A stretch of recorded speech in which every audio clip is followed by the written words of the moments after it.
Yeah, first and foremost, thanks very much for the intro. You've all got Haribo candies, I think, and not wanting to do so, but you've actually helped my region a lot. I live in the city of Bonn, and Haribo stands for the founder's name, Hans Riegel, Haribo for Bonn, and that's where the headquarters of Haribo are. And you've just helped the community there with your little eating of snacks, so thanks very much for that. The second thing I'd like to mention is, travel is probably the only thing that makes us richer, unless, of course, you travel by bike, which is usually what I do, and then you slip. So now you're not richer because the MRI are very expensive, and so is the hospital. But generally speaking, yes, travel is something that makes us richer. Having said that, I think it was very interesting today. I'm just going to do a quick intro. I think it was very interesting today what we were talking. There was a lot of discussion around climate, in fact. Tim was the one that actually brought this a little bit to nature, and I was quite happy with that, actually. Because let's face it, on the climate front, you were talking whether we're in a bubble. On the climate front, I would urge you to have a look at the stocktake report from the Tourism Panel on Climate Change. This is 200 scientists from around the planet. It's real science. And if you look, we are nowhere close to any of the goals we set ourselves. No destinations, no subsector. If you look at cutting the emissions by half by 2030, which is the Glasgow Declaration on Climate Change, we are nowhere near that goal in any sectors. So I understand that we want to pat ourselves in the back, but actually we need to roll our sleeves. That's really what needs to happen. We need to scale big time. I'm going to move this away from climate, however, in this session, because around climate is something which is, I think, quite fascinating in its nature, and its nature-based solution, in its restoration, and it's a story behind regeneration. This is what I'd like to explore with you. You know, there's a famous saying from a German author, Hans Berger, you probably know it, tourism destroys what it seeks by finding it. Right? So the question is, can we turn that narrative around, is what I'm looking at with this session right here. There's a couple questions that we want to go through, and one of the questions is regeneration a luxury, question mark? And as you've maybe heard this morning, I like to be provocative as well, and can luxury be regenerative? We were talking about sustainability this morning. Let's kick it up one notch. So this was a great session, by the way, about the travelers, and I think we're going to hear a lot about that in this session. And I have three extraordinary experts. I'm really, really happy. It's an all-female panel. May I please ask to the stage Cara Curran, whom we've heard earlier. Thank you, Cara, Managing Director, Sustainable Tourism Consultant. Here we go. Thank you. Can we please ask for Florencia Alo Moreno, General Manager, Western Europe, Intrepid. Florencia, please come up to the stage. And somebody you must know, it's Amanda Ho, co-founder, CEO, Regenerative Travel. Come up. Great. Okay, so I'm going to ask you for a quick intro about what you do in life. And then, but also to get started right away on regeneration. Because we talked about luxury this morning, and we'd like to bring luxury and regeneration together. If you could finish or complete that sentence. Luxury travel used to be about ... but now it's about ... Cara, tell us a little bit about you. Just, I know you were on the panel, but still, for the audience, a little bit about what you do, and then luxury travel used to be about ... and now it's about that. I think it's a really great segue from the last segment, and I think on Daniela's point, I will be bringing in case studies on destinations. For those of you who don't know me, I have spent 30 years in tourism. Most of my career was working for tourism boards and destinations for governments in developing destinations and managing destinations. And Ireland was one of those unique destinations. We didn't only market our destinations, we also developed and managed the products. So I've been in the Middle East for the past 10 years, and obviously I've moved to some of the largest giga projects in the world, which has been an amazing opportunity, not just to show best practices from other countries that I've admired over many years, but also to accelerate some of the changes that we're able to make. Some people say, oh, it's easy there. They have deep pockets, and I would argue I've never had less money to work with.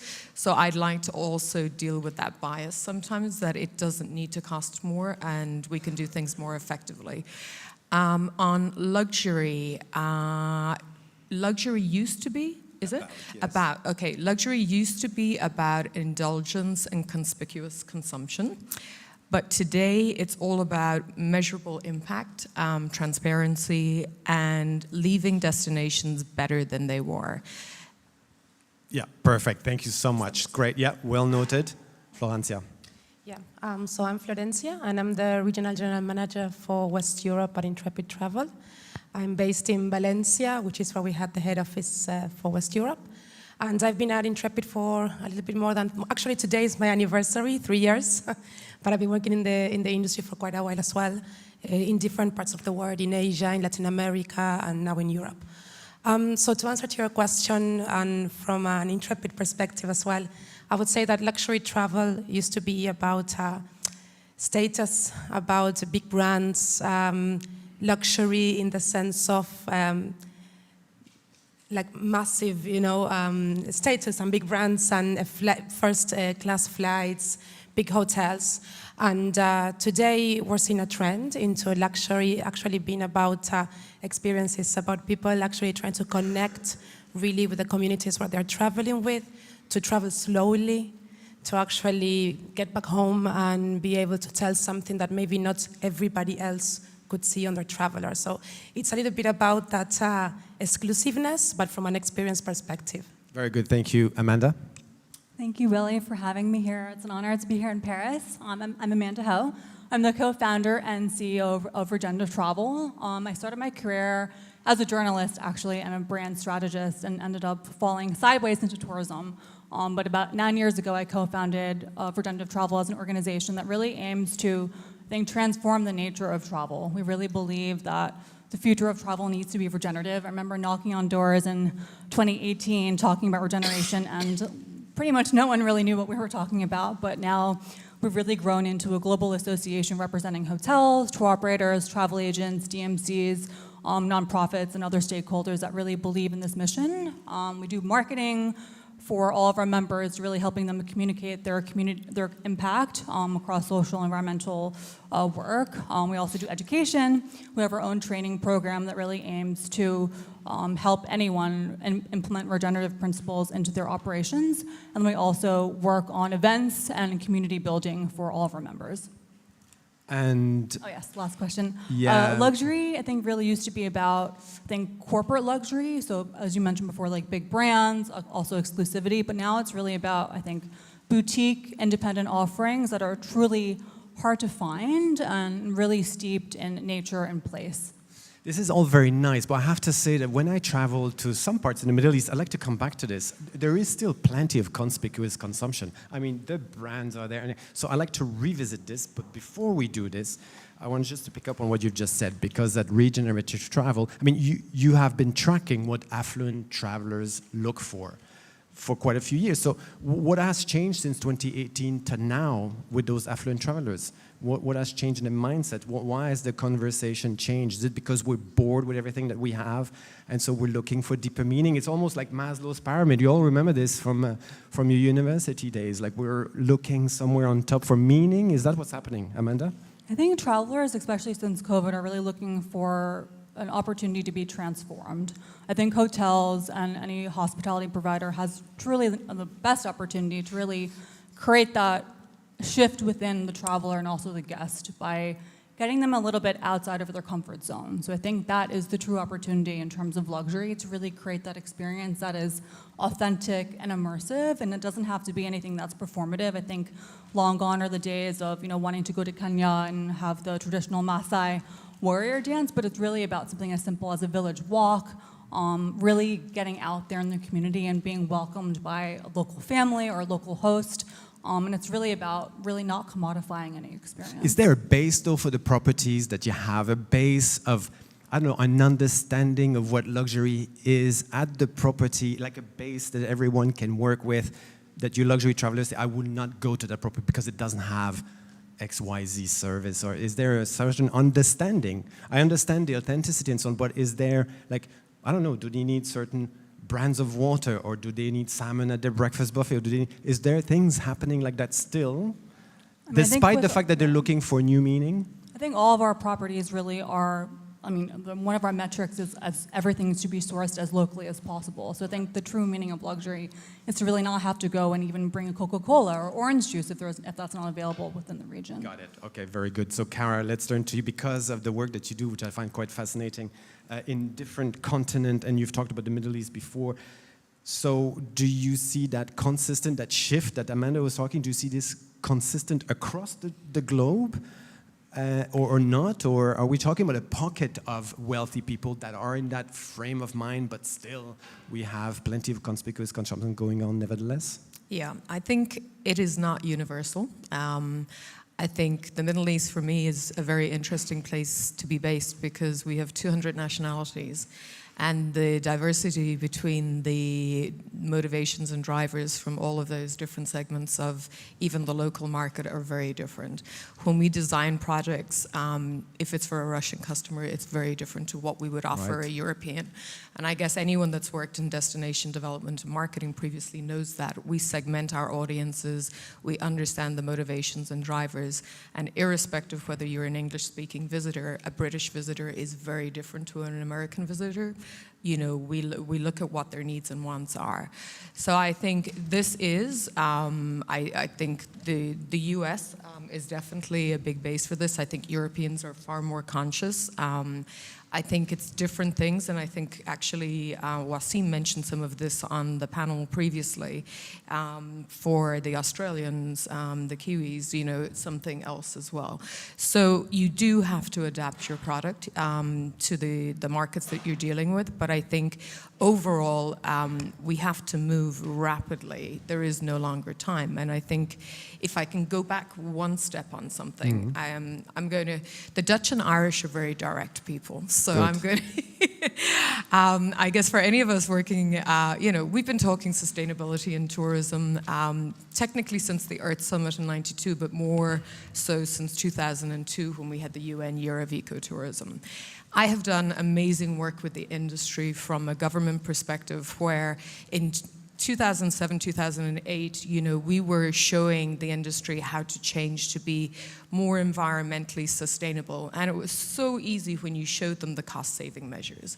You know, I tell you, if you don't wash your towels, it's going to save you X amount. If you change to LEDs, you're going to save X amount of money. So it's been a no-brainer dealing with the industry and trying to transform the easy things, but getting them to make a commitment that's one step further that actually incurs costs is where the real issues are.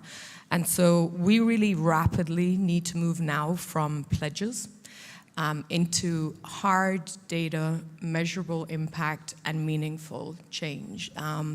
You know, we've had a lot of pledges with the very big brands that we all know in the world, and it's fantastic to say that by 2050, 2080, you expect, you know, your portfolio of 500 assets maybe to be net zero, but we don't have the luxury of time.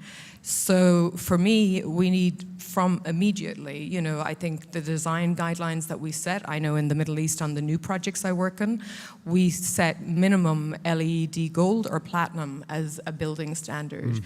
We integrate sense of place, authenticity into the product. I mean, I nearly cried when I arrived in my hotel room here because I see a book telling me about all the things to go and see and do in Hungary, and then the design is a geisha and something else. I mean, I'm in Paris. I haven't been here in a few years. I want a sense of place and authenticity. I want it to be localized.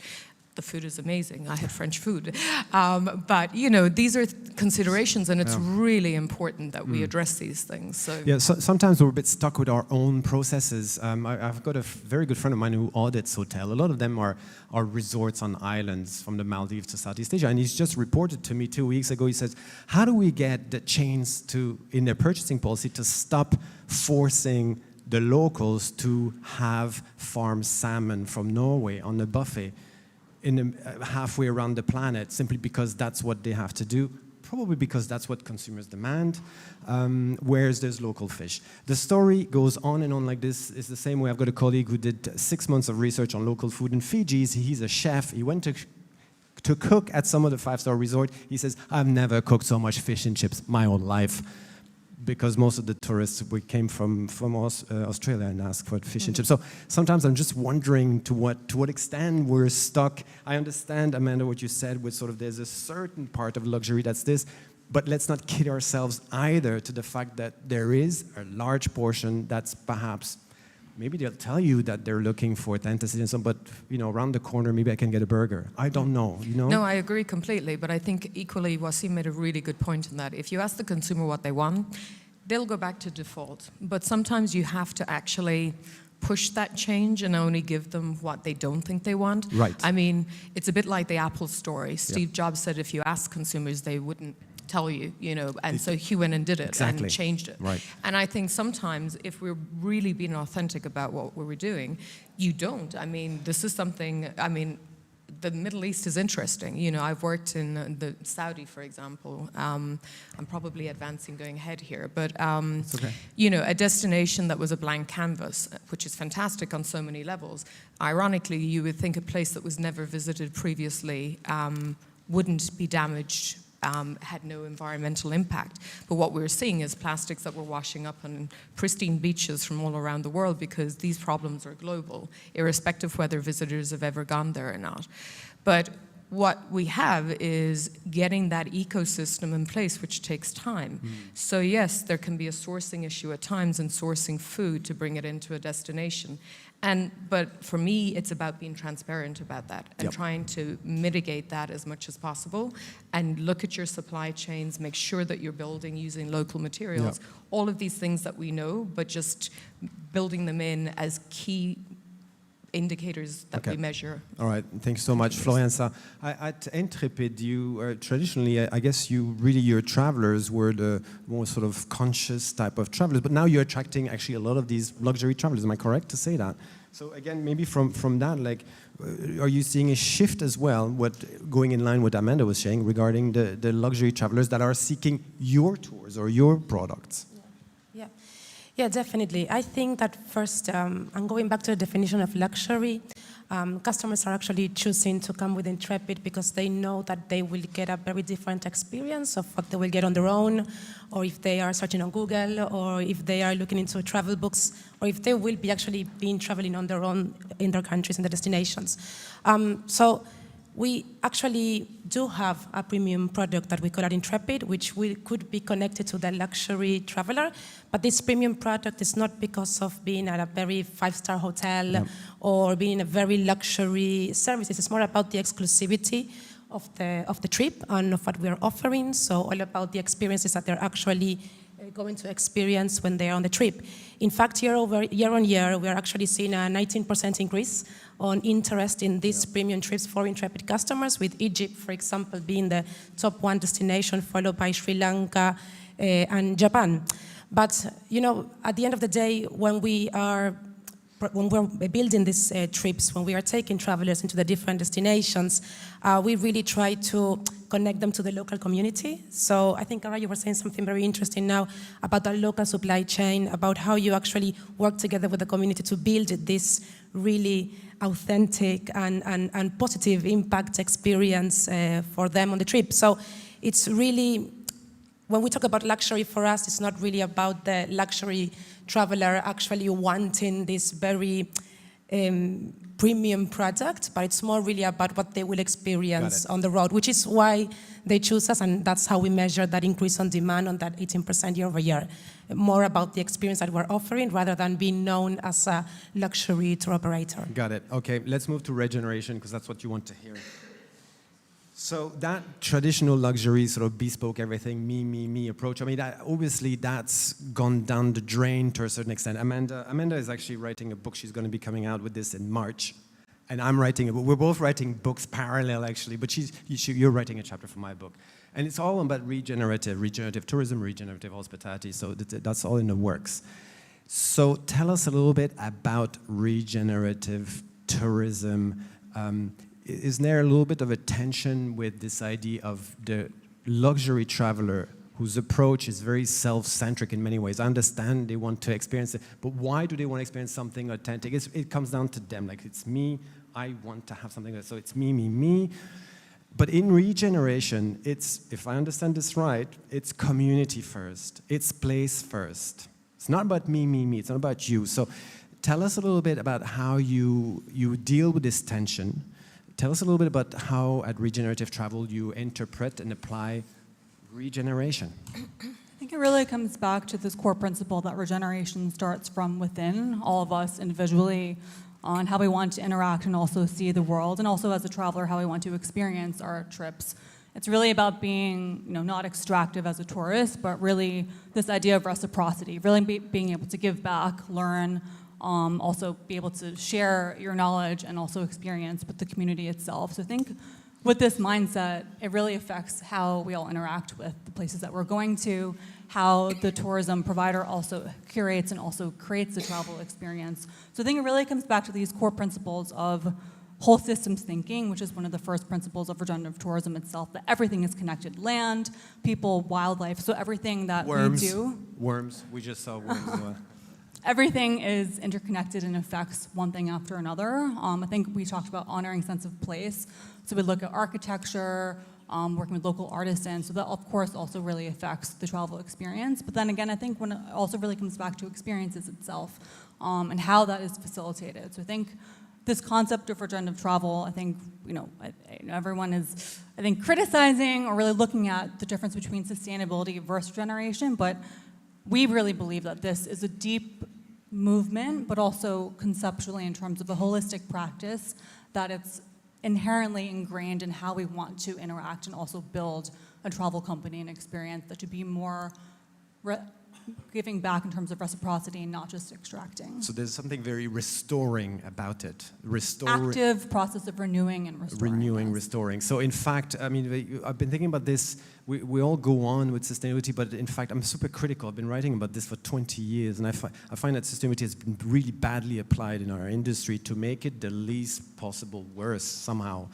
I would argue that we need now regeneration ahead of sustainability. We need regeneration, and we can have sustainability afterwards, once we have regenerated. Do you see what I mean? In some ways, we're looking at this differently now. We sort of think, oh, we need to sustain, but maybe then regeneration. But in fact, that paradigm shift needs to happen, possibly, right? I think it's the way all of our owners and members also do business. There is a fundamental belief that there can be aligned profit and also like people, planet, profit. There's an opportunity to also not isolate one or the other. And the way that they do business is that we have to also keep everything in terms of the community in mind. So there's not isolated decisions that may override, okay, we have to scale, but leave behind regeneration and sustainability. I'd love to have the discussion about whether we can move the capital towards regeneration rather than extraction, but I think that's going to be for a beer after this thing.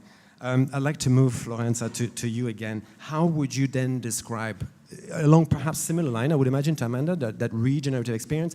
And then more importantly, perhaps, is can you scale this regenerative experience? I mean, can it be mass almost, I feel like saying, regenerative experience? Go ahead. Yeah, I actually think, again, Intrepid is a good example about that, because we really operate over 1,000 trips to 120 countries. Yep. And we can talk about Intrepid actually scaling quite a lot in the last 35 years.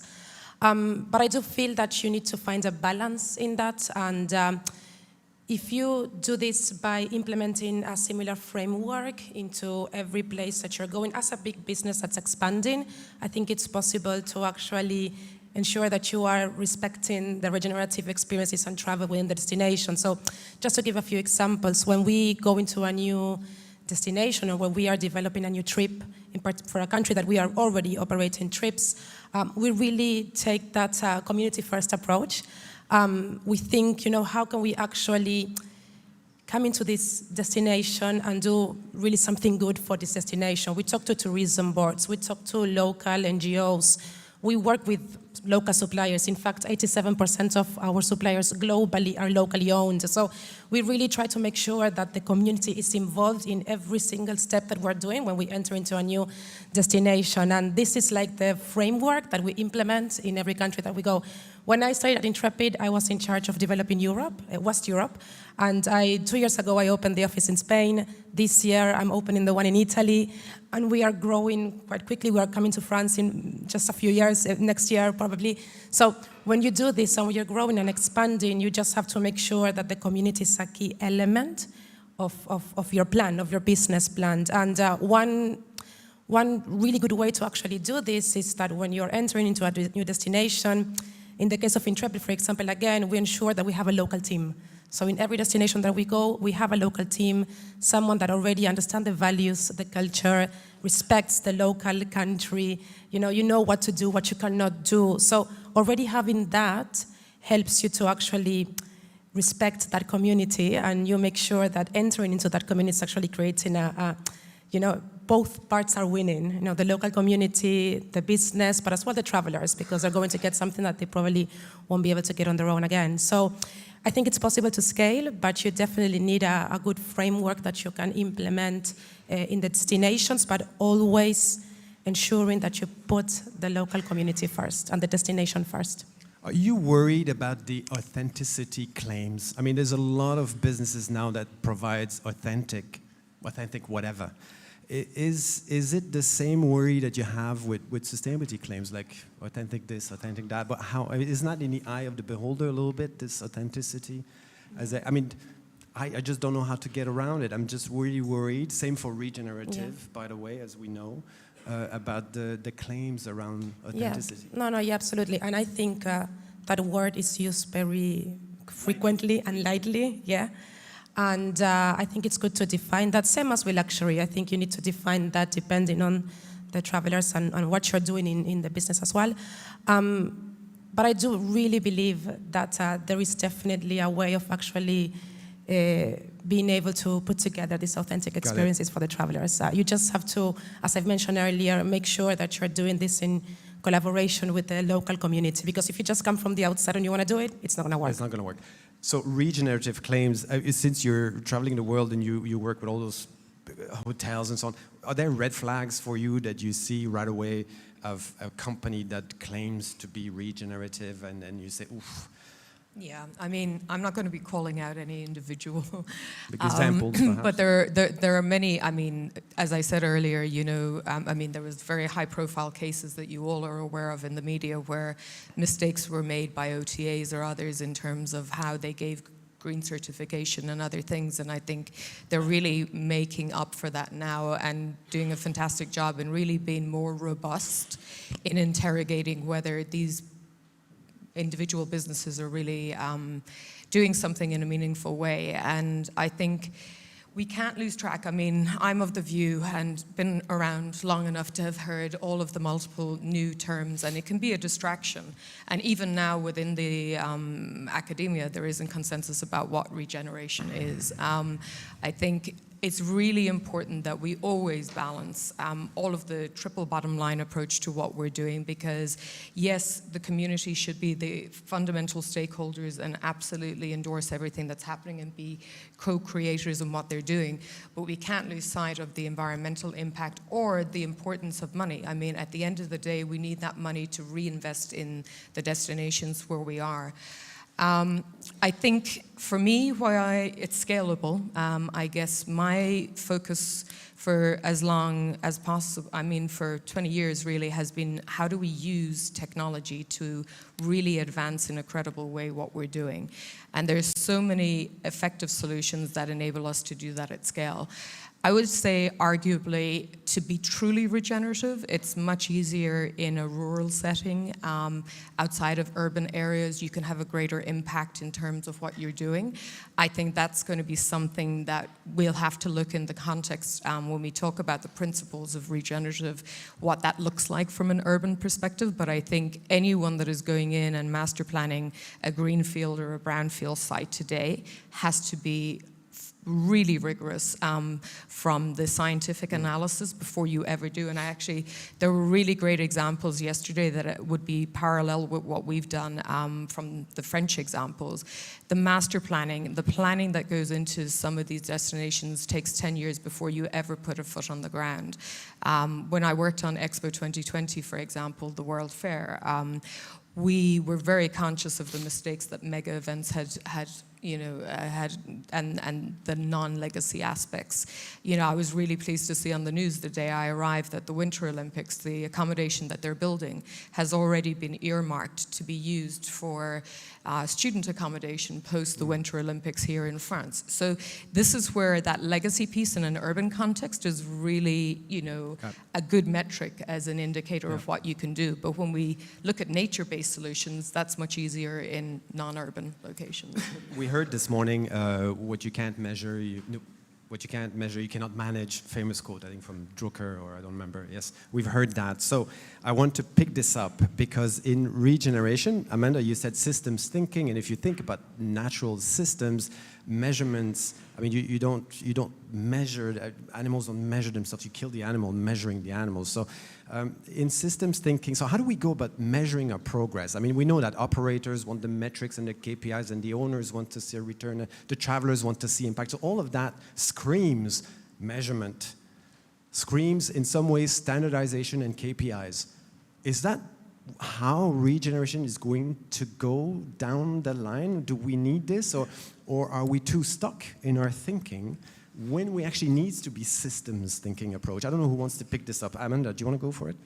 I mean, I think there definitely needs to be a baseline for understanding, of course, your environmental metrics of like waste, water, and energy. But then I think what's more interesting and what we really focus on regenerative travel is really looking at community impact. So I think Fogo Island Inn has a really brilliant system called the economic nutrition model, and it's a really wonderful way that really shows how much money stays in the local community. So per bed night, they've been able to calculate, okay, 65% of this bed night is actually staying within the island itself, and then they also measure regionally versus state, and then also in the broader context of the country.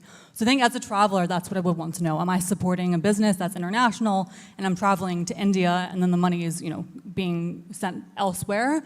But if I'm actually going to travel and support this local business or project, and the money is staying 90% within the region. So I think those are the more important measurements around regeneration that we really believe are important. So it's actually driven, like place-based driven, in fact. Yeah. So, yeah, okay. Cara, and then Florenza, please. I think for us to be credible today, I mean, there's been a huge amount of greenwashing, and I think now more than ever, not only consumers but the media, everyone, the level of scrutiny is really critical. I worked on setting up the Red Sea project in Saudi, which some of you may have heard of, and from the outset, the site, just to give you some context, is the same size as Belgium. So technically a site the size of a country. 70% of that was earmarked from day one for conservation. So there was agreement that they were only ever going to hit a cap of 1 million visitors in total by the time the project is fully developed, but it also regeneration was built in from day one. So we set a target of 30% net biodiversity gain as one of the KPIs that needed to be measured. And one of the other really critical components is the Red Sea is actually one of the only environments in the world right now where coral is thriving. So a big part of the work that we did was with universities and scientists to understand that, but also so that shared learning could benefit other destinations as well. But what is really important is that it's independently audited. It's not good enough for any destination, and more so, let's be real, people are going to doubt certain destinations. You know, there's always, I mean, the media has a definite negative focus when it comes to the Middle East. I'm acutely aware of that. So it means you have to be even more credible and really independently have your KPIs and indicators, you know, measured, and you report transparently on what you're doing. Very good, thank you. Florenza, I'd like to pick up with you. The regenerative, are there regenerative outcomes that you also measure? And perhaps you can answer the question, you or anyone else, is there anything that is beautifully unmeasurable that we should also embrace? Go ahead. So to the first question, I totally agree with Amanda, by the way, which is that community impact that you can actually measure. And it's important to see how much the local community actually gets in return from and benefits from the tourism activity. When it comes to things that that are beautifully unmeasurable. Yes. Sorry, in there.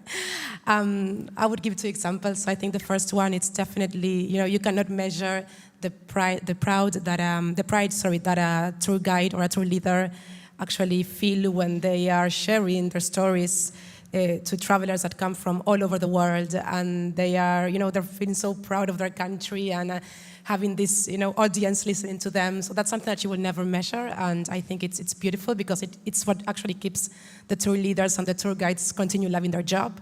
And the second thing that I think it's amazing that we are not measuring as well is, we do a lot of experiences at Intrepid that we, for example, in Morocco, we take the group to the house of a family where they cook together. In the Basque Country, we take them to a fishing village and they talk to the woman, which is the head of the family, and she shares all these stories with the group. And the group, they never imagine they will actually experience that. And what they're feeling and that intercultural connection is something that we will never be able to measure, but it's beautiful that it's not measured. So those are my two examples. Wonderful, thank you. We're coming to an end. I'd like to just ask you one quick thing. I'm going to design 2 paths. I love binaries because it forces people. If you find a third way, then be my guest. Path 1, you choose and then you tell us why, 30 seconds. Path 1 is the standardized frameworks that scale globally for regeneration. That is unified metrics, shared principles, consistent implementation across continent. Boom, so that we know what we're talking about. Path B is authentic local solutions that resist standardization. Each community defines regeneration to its own term, deeply rooted in space or place. Amanda, which path? I think we definitely have to think local as possible, because I think there is no, of course we have to look at global standards, but every solution really needs to be truly local, and also add to their other question of things that are unmeasurable is resonance of a destination. So I think that can only be felt on the ground. Very good, thank you. Florian. I actually think a combination of both, because at the end of the day, we definitely have to keep the community in mind first, but if you're growing, if you're scaling, you also have to have the word went out from my mind, but you need to have like a standardization so you can actually scale, but keeping the community first approach. So I would say a combination of both. Thank you. Cara? I agree completely. We need to standardize the principles and the frameworks, but we need to localize it based on every destination, based on the dynamics of what's needed. Everywhere has different challenges and problems, so it needs to be localized. Thank you so much. Being better travelers, better citizens, and better humans in a process, I'd like you to please say thank you to our fantastic panelists. Thank you so much. Amanda, Florence, Cara, thank you. Thank you.